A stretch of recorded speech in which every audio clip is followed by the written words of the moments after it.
जैसा हमने डिस्कस किया था, ठीक उसी तरीके से निफ्टी मूवमेंट कर रही है 24,000 से रिजेक्शन देती हुई 24,400 आ चुकी है। क्या 25,000 निफ्टी हिट करेगा? Hello friends, welcome back to my channel advance stock academy.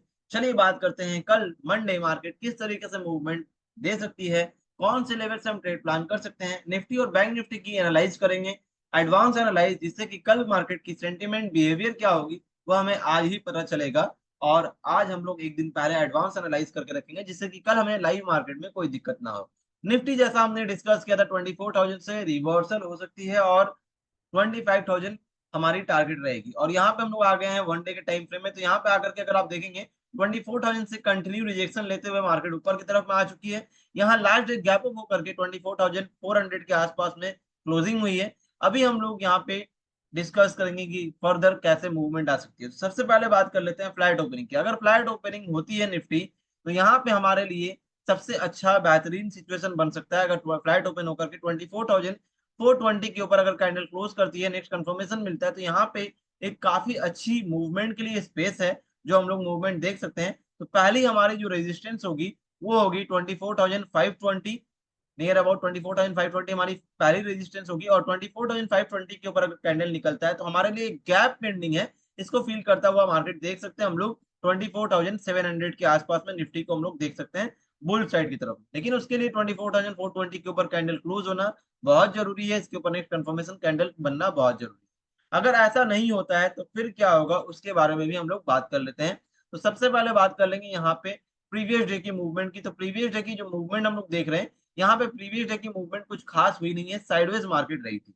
अगर फ्लैट ओपन होने के बाद में निफ्टी 24,420 का लेवल क्रॉस करने में सक्सेसफुल नहीं होता, यहाँ से अगर प्राइस रिजेक्ट होती है और हमारा क्लोजिंग अगर 24,350 के नीचे हो जाता है, तो फिर हम लोग डाउन साइड की मूवमेंट अगेन देख सकते हैं और गैप फिलअप करता हुआ देख सकते हैं, जो कि हमारी 24,000 के आसपास में है। तो वापस मार्केट 24,000 और 24,100 हिट करता हुआ हम लोग देख सकते हैं डाउन साइड की तरफ में। लेकिन क्या 24,350 से डायरेक्ट 24,000 जाएगा? तो आंसर इज बिग नो। बीच में जो हमारी सपोर्ट बन रही है उसको जरूर वो फेस करेगा। वो सपोर्ट कहाँ पे है उसके बारे में भी डिस्कस कर लेते हैं। तो अगर 24,350 के नीचे कैंडल क्लोज होता है तो पहली सपोर्ट जो हमारी हिट करेगी वो है 24,200 के आसपास। यहाँ आगे प्राइस रिजेक्ट करती है, रिवर्स होती है, फिर अगर ब्रेकडाउन होती है, फिर जाकर के हम लोग 24,100 जो कि हमारी गैप है पेंडिंग, वहां तक हम लोग देख सकते हैं। और 24,000 हमारे लिए बिग और इंपॉर्टेंट सपोर्ट रहेगा, इसको नोट कर लीजिएगा, ध्यान में रखिएगा। तो 24,000 की अभी फिलहाल रिजेक्शन देकर के मार्केट ऊपर आ रही है। चांसेस है कि यहाँ पे मार्केट इसके ऊपर क्लोजिंग दे, लेकिन चांसेस के ऊपर काम नहीं करेंगे कि हाँ पहले से ही क्लोजिंग होने वाला है, ऐसा चांसेस है तो यहाँ पे खरीद करके बैठ जाए। नहीं, क्लोजिंग चाहिए, कंफर्मेशन चाहिए, फिर ही जाकर के हम लोग वहां पे ट्रेड प्लान करेंगे। ये थी हमारी फ्लैट ओपनिंग की निफ्टी की। अब गैप अप और गैप डाउन की बात कर लेते हैं। अगर गैप अप ओपन होता है नियर अबाउट 24,500 के आसपास में, तो हमारे लिए 24,500 और 520 का लेवल काफी ज्यादा इंपॉर्टेंट रहेगा। अगर 24,520 के ऊपर कैंडल क्लोज कर देता है तो फिर हम लोग फर्दर गैप फिलअप करता हुआ देख सकते हैं। जो क्या मैं कौन सी गैप की बात कर रहा हूँ, आइए आपको एक बार बिग टाइम फ्रेम में दिखा देता हूँ। यहाँ पे जो मार्केट क्लोज हुई थी उसके बाद सीधे ओपन हुई यहाँ पे, जो कि 5 अगस्त को हुई थी, वो गैप अभी तक फिल नहीं हुई है। तो वो gap as per price action market fill करेगा आने वाले दिनों में, हम लोग देख सकते हैं।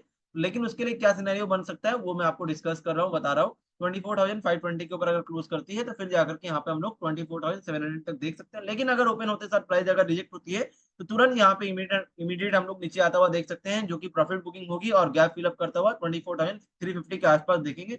और अगर यहाँ आ जाती है गैप अप ओपन होने के बाद तुरंत, तो फिर हम लोगों ने जो फ्लैट का डिस्कस किया था वही सिनेरियो फॉलो करेंगे यहाँ पे। और अगर गैप डाउन ओपन होती है तो गैप डाउन कुछ खास नहीं होगा, ऐसा सिनेरियो लग रहा है, क्योंकि ग्लोबल सेंटीमेंट से आज ऐसा नहीं लग रहा है कि हाँ गैप डाउन ओपन होगा। लेकिन फिर भी हम लोग डिस्कस कर लेते हैं, अगर बाई चांस होता भी तो माइनर से गैप डाउन ओपन होगा, नियर अबाउट 24,300 के आसपास तक हो सकता है। फिर यहाँ पर 24,300 के आसपास तक होगा तो हम लोग ऑलरेडी सपोर्ट के नीचे रहेंगे। यहाँ पे अगर कैंडल सस्टेन कर जाता है तो सेम हम लोग यहाँ पे 24,200 और 24,100 तक की हम लोग टारगेट देख सकते हैं डाउन साइड की तरफ। तो ये रही हमारी निफ्टी की गैप अप गैप डाउन और फ्लैट ओपनिंग की एनालाइज, जो कि हम लोग कल इजिली प्लान कर सकते हैं। अब बात कर लेते हैं बैंक निफ्टी के बारे में।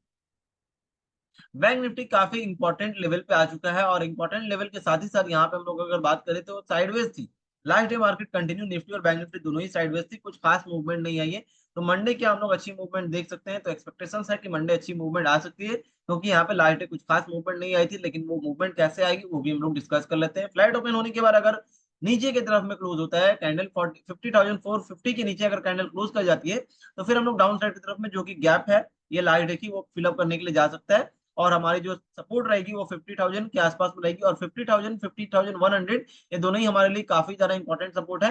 तो 50,000 से 50,100 तक के बीच में हम लोग यहाँ पे डाउन साइड की तरफ में गैप फिलअप होता हुआ देख सकते हैं। 50,000 के आसपास से मार्केट अगर गैप डाउन ओपन हो जाता है तो यहाँ से रिजेक्शन आ सकती है और हम लोगों को बुल साइड की एक मूवमेंट दिखने को मिल सकता है, लेकिन गैप डाउन ओपन होने के बाद यहाँ से हैमर कैंडल बनना चाहिए, रिजेक्शन मिलनी चाहिए, तभी जाकर के ऐसी मूवमेंट हम लोग देख सकते हैं। तो गैप डाउन और फ्लाइट की सिनेरियो क्या है डाउन साइड की तरफ में, वो आई होप आपको समझ आई। अब बात कर लेते हैं बुल साइड की तरफ में कैसे जाएगी। तो अगर मान लीजिए फ्लाइट ओपन होने के बाद मार्केट यहाँ पे 50,700 के ऊपर कैंडल क्लोज कर जाती है, नेक्स्ट कंफर्मेशन बनती है, तो फिर हम लोग फर्दर 51,000 और 51,100 के आसपास में रेजिस्टेंस फेस करता हुआ देख सकते हैं, जो कि हमारी पहली रेजिस्टेंस होगी। इसके बाद की रेजिस्टेंस हम लोग बात करेंगे जब यहाँ पे मार्केट आएगी। तो यहाँ पे जब आएगी मार्केट या फिर गैप अप ओपन हो जाता है यहाँ पे, तो उसके बाद क्या सिनेरियो बन सकता है इसकी जानकारी मैं अपने फ्री टेलीग्राम चैनल के अंदर में दे दूंगा। फ्री टेलीग्राम चैनल का लिंक मैंने डिस्क्रिप्शन में दे दिया है। अगर आप चाहते हैं लाइव मार्केट में भी लर्निंग करना तो आप ज्वाइन कर सकते हैं, जिससे कि लाइव मार्केट में कहीं और अगर मार्केट गैप अप या गैप डाउन बहुत बड़ी होती है तो उसके हिसाब से क्या सपोर्ट एंड रेजिस्टेंस अभी इमीडिएट बन रहा है वो वहां पे अपडेट कर दिया जाता है, जिससे कि आपको लाइव मार्केट में भी कैसे सपोर्ट या फिर रेजिस्टेंस निकालते हैं वो आपको सीखने को मिलेगी। तो उसके लिए आप फ्री टेलीग्राम चैनल ज्वाइन कर सकते हैं। अब बात कर लेते हैं एडवांस स्टॉक सिलेक्शन के बारे में। एडवांस स्टॉक सिलेक्शन जो है कल के लिए हमारी रहेगी वो है trend, OFSS, Lupin, Sun TV, नौकरी, मुथूट फाइनेंस। इसकी जानकारी मैं अपनी शॉर्ट्स वीडियो के अंदर में दूंगा। शॉर्ट्स वीडियो 60 सेकंड का होता है, जहां पे आपको विद इन 60 सेकंड पता चलेगा कौन सा स्टॉक कौन से लेवल से नेक्स्ट डे के लिए बेटर रहेगा। वीडियो अच्छी लगी तो लाइक करिए, कमेंट करिए और अपने फ्रेंड के साथ शेयर करना बिल्कुल ना भूलें। और एट लास्ट चैनल को सब्सक्राइब करना और बेल आइकन प्रेस करना बिल्कुल ना भूलें, क्योंकि यहाँ पे आपको मार्केट में नेक्स्ट डे किस तरीके से मूवमेंट आ सकती है वो आपको एक दिन पहले ही सीखने को मिलता है, मार्केट की सेंटीमेंट समझने को मिलती है, जिससे कि आप मार्केट से रहेंगे एक कदम एडवांस और आप रहेंगे मार्केट से ऑलवेज आगे, जिससे कि आपको मार्केट की मूवमेंट की जानकारी एक दिन पहले ही होगी। और मूवमेंट आने के पहले ही हमें पता होना चाहिए, तभी जाकर के हम मूवमेंट को कैच कर पाएंगे। मूवमेंट आने के बाद पता चले तो फिर कोई फायदा नहीं है। तो अगर आप ये सारी चीजें जो मैं एडवांस एनालाइज करके आपको दे रहा हूँ ये आप भी सीखना चाहते हैं, आप भी चाहते हैं मैं खुद से एनालाइज करूं, advance price action, advance technical analysis, next day कौन सा स्टॉक मूवमेंट देने वाला है, ये सारी चीजें अगर आप सीखना चाहते हैं बेसिक से लेकर के सुपर एडवांस, जिससे कि मूवमेंट आने के पहले ही आपको पता हो कहाँ एंट्री बनेगी, कहाँ स्टॉप लॉस होगा और कहाँ पे टारगेट होगा, जो कि रेयर ट्रेडर को यानी कि 10% ट्रेडर को पता होता है। तो आप भी अगर बनना चाहते हैं वो 10% ट्रेडर के अंदर शामिल होना चाहते हैं तो नीचे दिए गए नंबर पर कॉन्टैक्ट कर सकते हैं। बेसिक से सुपर एडवांस कोर्स के बारे में अधिक जानकारी के लिए मिलते हैं फ्रेंड्स ऐसा ही एडवांस एनालाइज वीडियो के साथ, तब तक के लिए टेक केयर।